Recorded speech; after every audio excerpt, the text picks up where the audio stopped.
Alhamdulillah Profesor Atib sudah bersama-sama dengan kita pada siang hari ini. Mungkin sebelum dimulai, saya hanya ingin kembali menyampaikan bahwa Profesor Atib beliau adalah Direktur Eksekutif Tajdid Institute dan juga sekaligus guru besar hukum ya, Prof ya, di Universitas Pajajaran. Gitu. Nah, saya karena saya juga punya background ilmu politik, gitu, ilmu hubungan internasional dan tertarik pada kajian-kajian hukum internasional. Jadi selama ini saya tahu beliau ini adalah guru besar hukum internasional tuh, tapi ternyata beliau juga adalah ustadz gitu, masya Allah ini. Saya baru tahu ini. Beliau adalah direktur eksekutif ini Tajdid Institute dan saya kira ini akan menarik gitu ya penyampaian dari beliau. Saya kira untuk menyingkat waktu sebelum dimulai oleh Profesor Atib, barangkali saya ingin sedikit memberikan sepatah dua kata begitu sebelum dimulai. Saya kira tema ini menarik gitu ya untuk kita kaji, kita bahas karena bahwa persoalan agama ini kan persoalan yang serius dan menyangkut banyak hal begitu ya. Nah, sehingga banyak yang menyampaikan bahwa belajar agama haruslah dengan guru gitu. Bahwa kita tidak bisa belajar sendiri karena dikhawatirkan tersesat di jalan yang entah kemana begitu, ataupun pengetahuan yang kita dapatkan tidak utuh gitu.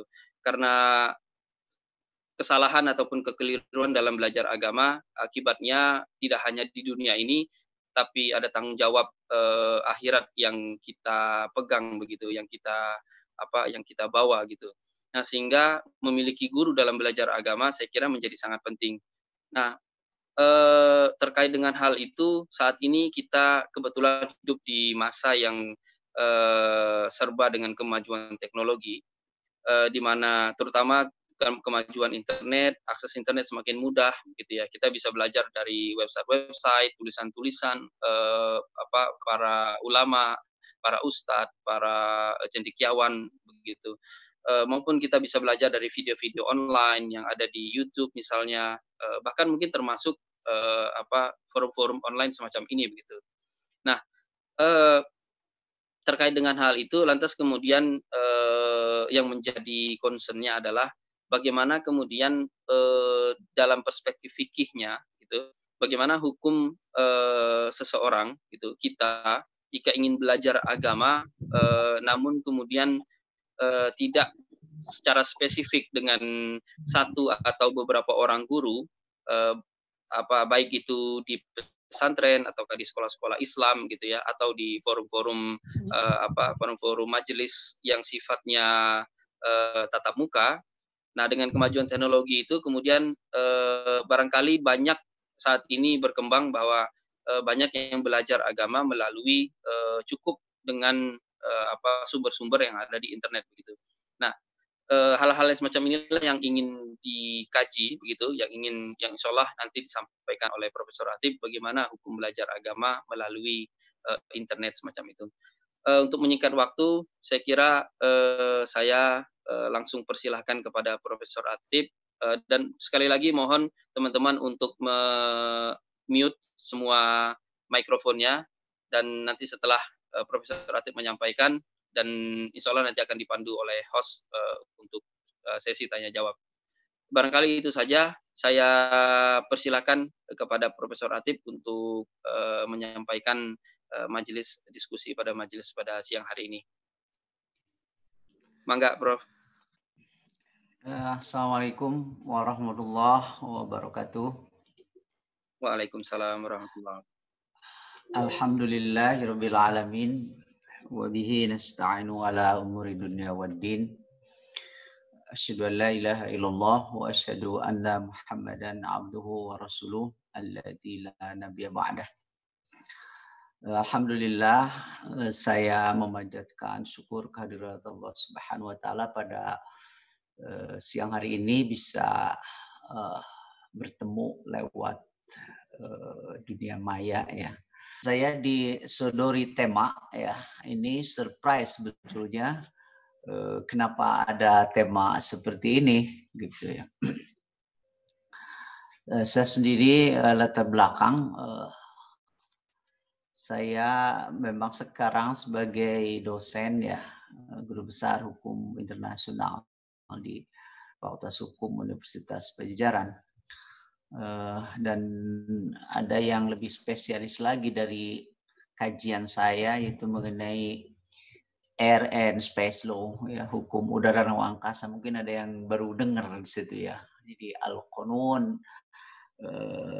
Al-Jawi wal Fadha, ya, Air and Space Law. Meskipun saudara-saudara kalau untuk hukum udaranya itu adalah bagian dari penikmat. Karena mungkin semuanya kan sudah menggunakan transportasi udara yang sangat rumit, complicated pengaturannya. Saya sendiri latar belakang ya, karena kalau lihat dari namanya pasti saya orang Sunda ini. Saya berasal dari Tasikmalaya dan saya mendapat pendidikan dulu keagamaan di Persatuan Islam di Persis ya. Gitu. Tapi saya kemudian dua lah gitu, saya belajar waktu kecil itu. Nah, saya juga sebetulnya terkait dengan dunia maya ini, saya salah satu yang ikut merancang yang sekarang dikenal dengan Undang-Undang ITE itu. Ya. Itu saya salah satu yang merancang pada tahun 2001. Karena ikut merancang, bahkan ada beberapa pasal yang saya tuh persis itu, saya bikin tuh redaksinya.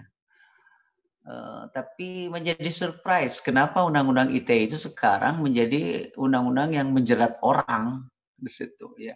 Jadi ada anomali dari tujuan utamanya ketika itu. Padahal itu saya dulu memberi namanya itu RUU Pemanfaatan Teknologi Informasi yang tujuannya adalah untuk mendorong masyarakat menggunakan semaksimal mungkin teknologi informasi ini. Ya, makanya dari rancangan yang kami susun nggak ada pidananya, jadi didorong. Dan sekarang terbukti seandainya datang wabah COVID-19 ini dan teknologi informasi belum ada, itu bisa dibayangkan apa yang terjadi ya. Karena mungkin dulu saya juga pernah waktu S2 itu membuat tesis ya tentang legal protections of electronic databases. Ya. Dan sekarang Indonesia belum punya untuk protections of privacy rights. Makanya tidak aneh data-data kita itu tiba-tiba sudah ada di bank ini, di bank itu, gitu ya, dan sebagainya. Nah, saudara-saudara, terkait dengan isu atau kata topik ya yang saya terima dan tornya, dan tadi juga dijelaskan oleh Mas Cain. Ini bagaimana hukumnya ya? Di sini ada beberapa yang harus diklarifikasi. Hukumnya belajar lewat internet. Kenapa sampai kemudian menimbulkan satu katakanlah permasalahan mengenai validitasnya gitu. Hukumnya itu bagaimana? Karena didasari ya, mungkin saya kutip dulu ya, firman Allah Subhanahu wa taala dalam surat Al-Isra. Wala taqfu ma laisa laka bihi ilmun. Janganlah kamu berkata, berpendapat, berbuat penetapan ya yang kamu tidak memiliki ilmu. Karena sesungguhnya pendengaran kamu, hati kamu itu nanti dimintai pertanggungjawaban. Jadi di sini ada tanggung jawab keilmuan, atau jawab keilmuan. Nah, terkait dengan hal ini kemudian kita memahami mengenai apa sih ilmu agama itu. Nah, disinilah kita mungkin ada yang mempertanyakan, karena ada yang memahami secara sempit, atau kalau Imam Al-Ghazali menyebut sebagai ilmu yang kita fardu ain untuk mempelajarinya, ya seperti tauhid, gitu, ulumul Quran, ulumul hadis di situ, itu fardu ain di situ. Sementara selain itu apa yang disebut sebagai ilmu umum, itu digolongkannya sebagai fardu kifayah di situ. Nah, tentunya kan pemahaman atau perspektif Imam Al-Ghazali itu sesuai dengan kondisi pada saat itu. Karena ilmu itu terus berkembang. Dan agama dan ilmu agama dua hal yang berbeda. Karena ilmu agama itu bukan agama itu sendiri, itu kan diciptakan dan kita paham, ya. Seperti pada zaman Rasul, ya tidak ada yang namanya ilmu mustalahul hadis. Karena Rasul langsung di situ hadisnya ada, ya. Tapi kan dikompilasi setelah Rasul tidak ada. Kemudian apa disebut dengan ilmu fikih, ya pada zaman Rasul ya tidak ada, tapi fikihnya ada, bagaimana memahami itu. Nah, inilah yang kemudian memasukkan kita, ya, kepada pertanyaan itu tadi, bagaimana untuk mempelajari agama lewat tanpa ilmu-ilmu pembantunya yang tadi, gitu.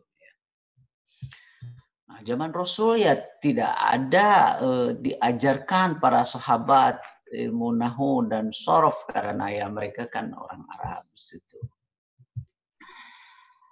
Nah, terkait dengan hal ini kemudian di kalangan para ulama itu dikenal, ya, untuk pembelajaran ilmu agama itu bersanad, gitu, harus bersambung, gitu, ya. Saya belajar kepada siapa, ini siapa, harus nyambung pada Rasulullah. Nah, kalau urusannya seperti itu dan kita menempatkan internet itu sebagai wasilah, ya, tools atau sarana, maka menjadi sesuatu yang tidak bermasalah. Nah, nanti akan saya berikan contohnya, ya. Nah, kita mulai dulu nih, ada perkat, berarti di sini dari segi sanad itu harus jelas gurunya, gitu, ya. Nah, makanya suka dikenal ijazah. Nah, jadi kalau dulu ijazah gini, namanya itu dari kita banyak santri-santri yang dikirim katanya ke Yaman, ya. Di situ ada dapat ijazah dari imam siapa ada di situ. Jadi ada pemilik otoritas. Kalau di universitas barat, ya, itu sebut sebagai pemegang chair, kursi keilmuan. Nah, pemegang kursi keilmuan itu disebut sebagai profesor. Nah, jadi saya itu pemegang kunci keilmuan, ya, chair untuk international law. Makanya di universitas di barat di Inggris umpamanya biasanya suka dinisbahkan pemegang chair keilmuan itu kepada profesor yang sangat otoritatif gitu, sehingga menjadi nama di situ. Jadi kalau umpamanya di Unpad ada dan dia pelopor pengajaran hukum internasional di Indonesia, seperti Profesor Mohtar Kusumatmaja, itu bisa saja setiap guru besar hukum internasional di Unpad itu diberi nama sebagai Mohtar Kusumatmaja Professor of International Law, gitu kan. Pemegang chair, ya, kursi keilmuan. Meski saya juga ada kritik, kadang-kadang di kita profesor itu menjadi jabatan kayak administratif begitu. Jadi saya agak hati-hati, makanya selalu ingin introspeksi dan terus belajar gitu, agar saya itu betul nggak nih sebagai pemegang chair keilmuan untuk hukum internasional, ya. Nah, terus bersanad gitu, jelas gurunya. Nah, makanya di kalangan para ulama itu muncul, ya, semacam wisdom, kearifan. Pokoknya Abu Yazid Al-Bustami, ya, dalam Tafsirul Bayan beliau mengatakan Man lam yakun lahu syaikhun, barang siapa yang belajar gitu, tidak ada gurunya. Nah, ya. Duna syekh, yang tidak ada gurunya itu syekh ya. Fasyekh huwa syaitan, maka gurunya itu jadi setan katanya gitu. Jadi bisa sesat gitu. Nah, jadi dalam kaitan ini apakah ya, jadi fungsi dari apa namanya guru itu untuk membimbing, meluruskan di situ. Ada satu cerita ya untuk memberikan ilustrasi kepada kita. Ini ada seorang yang bernama Tuma Al-Hakim ya. Dia itu digambarkan sebagai simbol dari apa namanya kejahilan. Jadi simbol dari dokter jahil gitu ya. Itu yang dia belajar tanpa guru itu.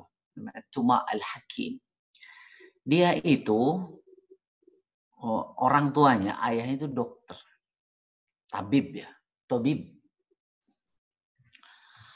Nah, kemudian meninggal. Nah, ayahnya itu meninggalkan, mewariskan sejumlah buku tentang kedokteran atau ketabiban ya. Dibacalah oleh dia baca. Jadi dia jadi dokter apa dari hasil bacaan untuk literatur peninggalan ayahnya itu. Ya, di situ ada dia membaca hadis Rasul riwayat Al-Bukhari. Yang bunyinya begini, ya. Al-habbatus sauda'u, ya. Habbatus sauda, jinten hitam. Itu kan udah terkenal ya di kita tuh. Al-habbatus sauda, jinten hitam. Syifa'un min kulli da'in. Obat tuh penyakit apa saja. Konon katanya itu di buku atau kitab yang dia baca itu mungkin sudah berlama, jadi titiknya itu seperti dua, padahal mungkin itu kena rayap atau apa gitu ya. Nah, jadi dibaca oleh dia bukan al-habbatus sauda, tapi dibaca menjadi al-hayyatus sauda. Jadi ular hitam ya. Kan al-hayyat itu ular ya. Jadi al-hayatus sauda syifa'un min kulli da. Jadi ular hitam itu obat semua, itu kan baik sekali. Ya. Akhirnya dia juga mati karena mencari ular hitam dan patuk ke sini. Nah, jadi dia mengatakan akibatnya katanya dia tidak berguru mencari ilmu tanpa ada gurunya ya. Kalau ada gurunya mungkin ini bukan al-hayatus sauda, ini al-habbatus sauda. Nah, itu ya. Al-habbatus sauda. Nah, jadi ini untuk memberikan satu ilustrasi ya bahwa belajar itu harus jelas siapa gurunya, dosennya di situ. Dalam artian yang mengajar yang punya otoritas. Otoritas apa? Otoritas keilmuan di situ ya. Otoritas keilmuan. Dari situlah kemudian yang muncul. Sekarang itu kan di internet itu apa saja ada. Kecuali satu yang tidak ada itu uang yang langsung di situ, nggak ada di situ ya. Yang lain tuh ada semua, dari mulai mau cara membuat kue sampai membuat apa saja. Ya. Apa namanya, mau bertanya apa saja di situ, termasuk persoalan keagamaan. Tinggal Anda pilih. Kan gitu. Ya, pokoknya cari fatwa. Coba apa saja. Bahkan yang dulu itu dianggap rumit, umpamanya pembagian waris, yang ilmu faraid situ. Sekarang Anda masukin ke Google, ada tuh jawabannya. Ada jawabannya. Nah, itu kan yang kemudian memunculkan situ. Karena agama ini ya, sesuatu yang menyangkut keimanan, yang menyangkut validitas apa benar ya ini ucapan Rasul atau bukan, kan begitu. Contohnya nih, ada banyak hadis yang terkenal tapi katanya itu dhaif. Seperti terkait dengan ilmu.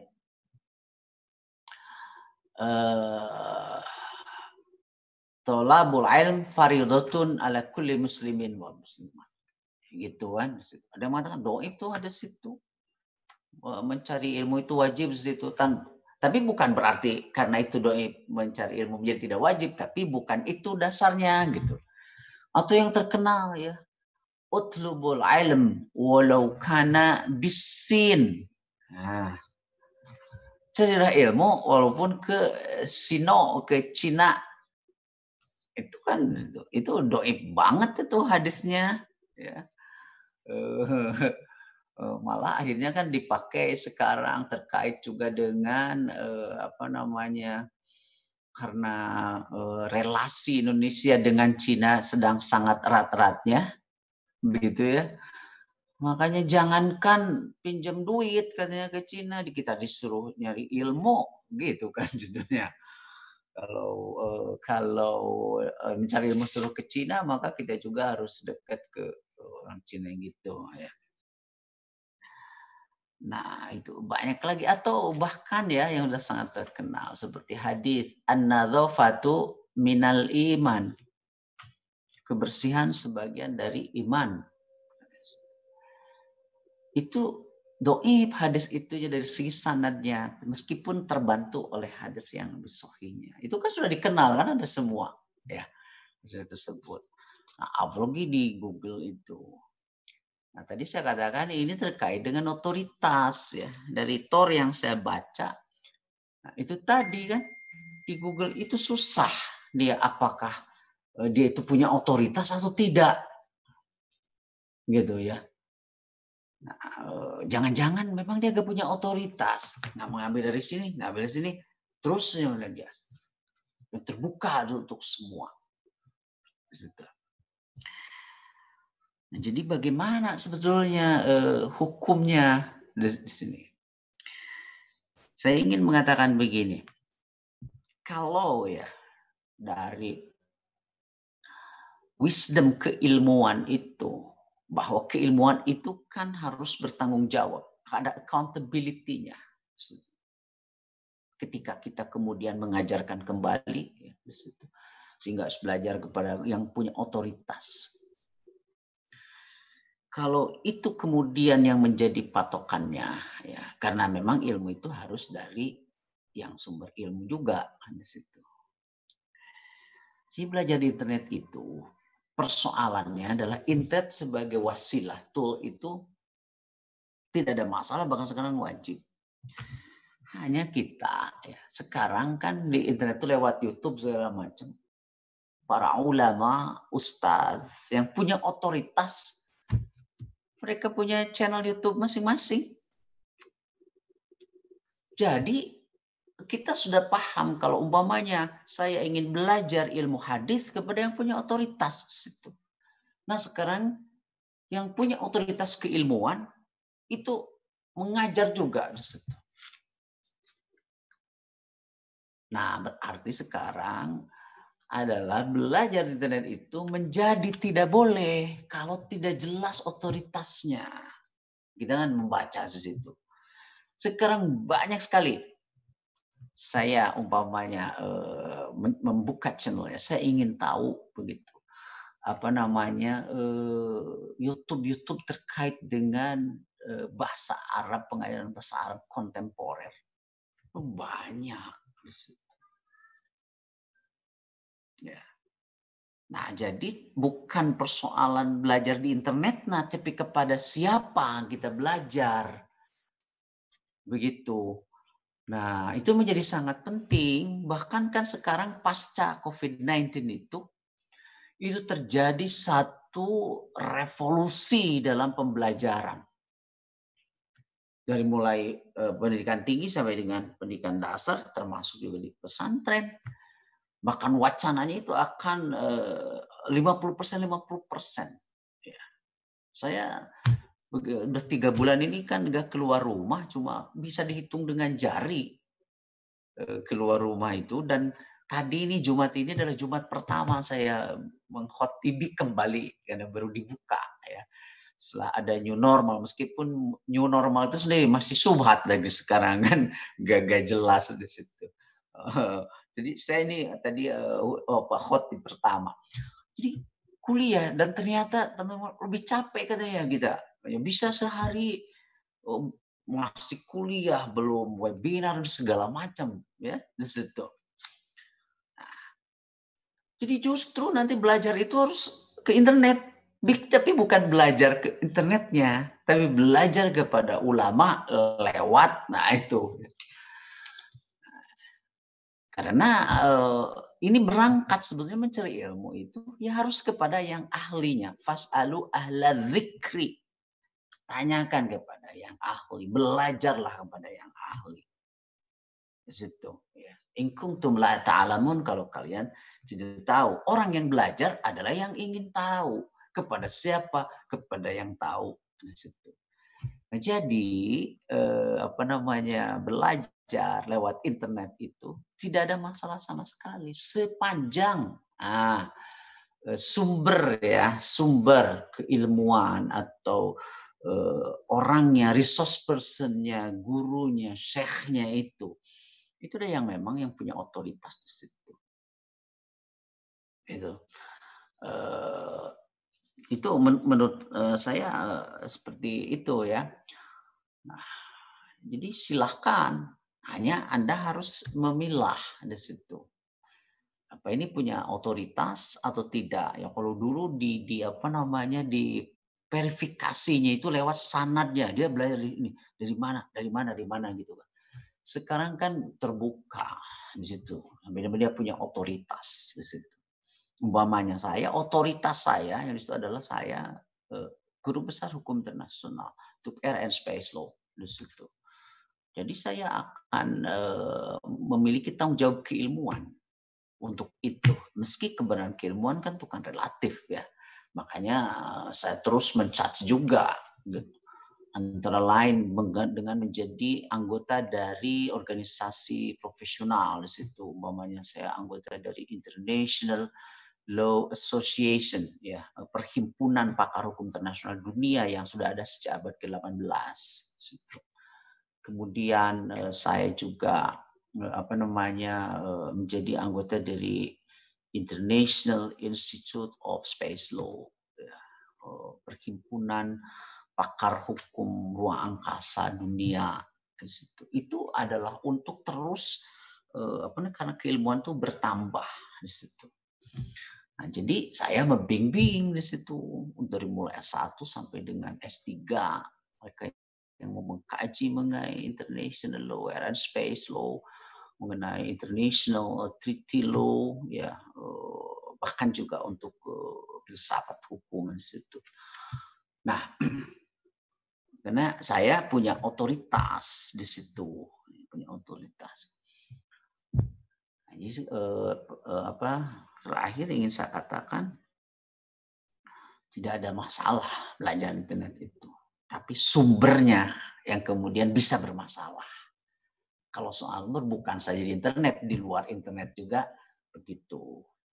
Oleh karenanya juga kepada teman-teman mubalik di situ, janganlah berbicara di luar kapasitas. Saya juga kalau pengajian saya jarang memasuki persoalan fikih ibadah yang detail, enggak di situ ya, yang khilafiyah begitu. Karena itu kan kadang-kadang juga tidak begitu tepat dibicarakan di mimbar di situ ya, diskusi. Nah, ini seringkali kemudian menjadi masalah itu yang enggak punya otoritas berbicara di situ. Nah, karena gunakanlah internet. Makanya berseliweranlah fatwa-fatwa yang kurang menurut saya bertanggung jawab di situ.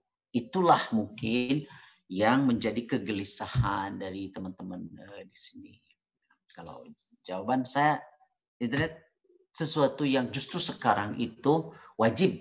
Ya, mungkin saya akan mengatakan itu.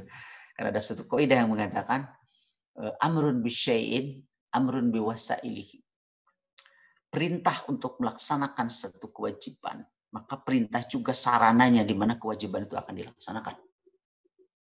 Nah, sekarang itu bahkan kebanyakan itu tidak bisa dilakukan kecuali lewat internet.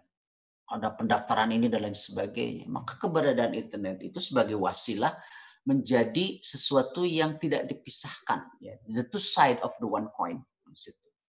Ada juga kaidah usul fikih lain mengatakan, ma la yatimmul wajibu illa bihi fahuwa wajibun. Sesuatu yang diperlukan untuk menyempurnakan sebuah kewajiban dan tidak ada sarana lain kecuali itu, maka sarana itu menjadi wajib gitu ya. Nah, sekarang kan terbukti ya, bahkan para ustadz, para kiai sekarang itu mereka sudah sangat cepat sekali di dalam refer kepada referensi, karena ada juga yang digital library ya untuk turath itu seperti aplikasi maktabah syamilah, di situ ribuan ya kitab tafsir dan lain sebagainya. Jadi para ulama itu sekarang malah mereka di laptop atau di handphone saja tuh baca referensinya, baca kitabnya di situ. Kan internet juga sama di situ. Jadi bukan internetnya jadi masalah, akan tetapi otoritas yang berada di situ. Maka belajarlah kepada yang punya otoritas di situ, dan sekarang yang punya otoritas juga sudah menggunakan internet ini. Saya kira itu Mas Jain obrolan lah dari saya.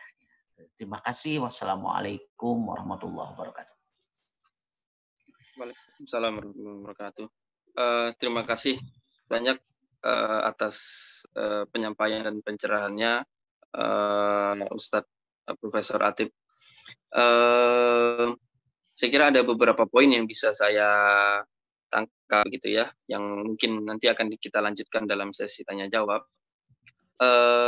Yang pertama, poin yang disampaikan oleh Profesor Atib adalah bahwa ilmu terus berkembang, termasuk ilmu agama, maka belajar ilmu menjadi wajib gitu. Seperti juga yang pernah disampaikan oleh Imam Al-Ghazali bahwa mencari ilmu agama hukumnya fardu ain, dan menurut beliau mencari ilmu-ilmu yang lain gitu ya, ilmu sains dan lain-lainnya adalah fardu kifayah gitu. Artinya kalau sudah ada yang paham, gugurlah kewajiban kita untuk mengetahui ilmu-ilmu lain itu tadi gitu. Meskipun itu juga terkait dengan konteks kehidupan sosial keagamaan beliau gitu ya pada masa itu. Nah, kemudian yang menjadi perhatian dari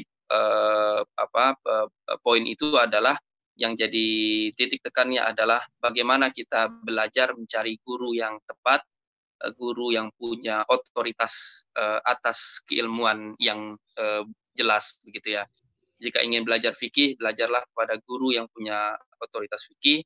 Ingin belajar tafsir, belajar pada guru yang punya otoritas tafsir atau ijazah untuk mengajarkan tafsir ataupun yang lain-lain gitu. Nah, sehingga yang jadi concern-nya adalah bukan internetnya, tapi kemudian bagaimana cara mencari guru yang tepat gitu. Jadi internet sebagai instrumen sah-sah saja, boleh-boleh saja, selama itu bisa menuntun kita pada pada pencarian ilmu yang katakanlah benar begitu ya.